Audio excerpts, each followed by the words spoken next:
Bonjour,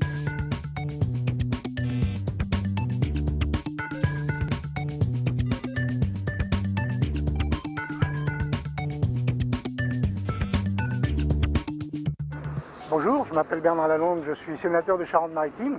J'exerce aussi la profession d'expert comptable et de commissaire aux comptes. Et dans le cadre de mes activités, je vais au tribunal de commerce quelquefois accompagner les entreprises en difficulté. Ce matin, Bernard Lalonde vient faire le point sur un dispositif qu'il suit de près, l'APESA, aide psychologique aux entrepreneurs en souffrance aiguë. Stéphane Fouché. Enchanté Stéphane. Stéphane Fouché était expert immobilier à la tête d'une entreprise familiale. Les difficultés ont commencé quand il a dû licencier sa secrétaire. Quand on est dans une petite entreprise familiale, entre guillemets, licencier du personnel, c'est lourd de conséquences, c'est lourd financièrement bien sûr, mais c'est aussi lourd humainement. Les coups durs s'enchaînent, Stéphane Fouché divorce, perd sa maison et doit mettre la clé sous la porte.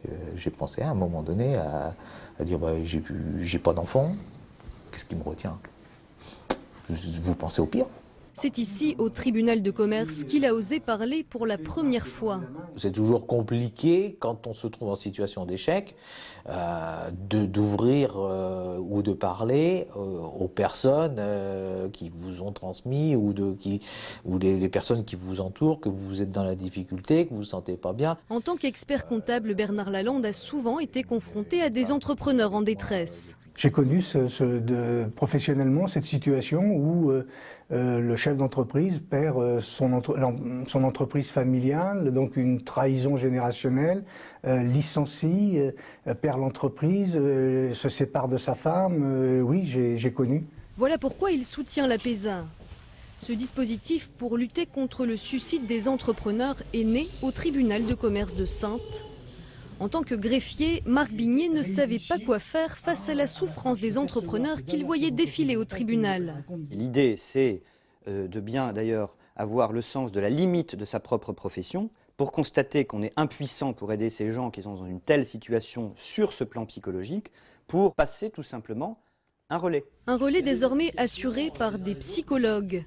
Lorsqu'un risque suicidaire est détecté chez un entrepreneur, 6 consultations gratuites lui sont proposées. Très concrètement, le psychologue va prendre contact directement avec le chef d'entreprise. Ça aussi, c'est assez nouveau et assez novateur.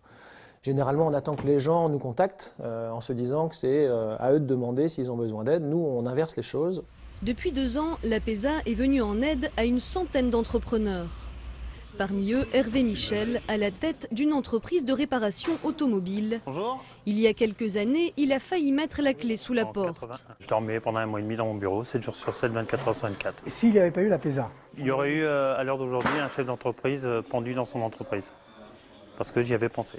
En Charente-Maritime, l'APESA a fait ses preuves.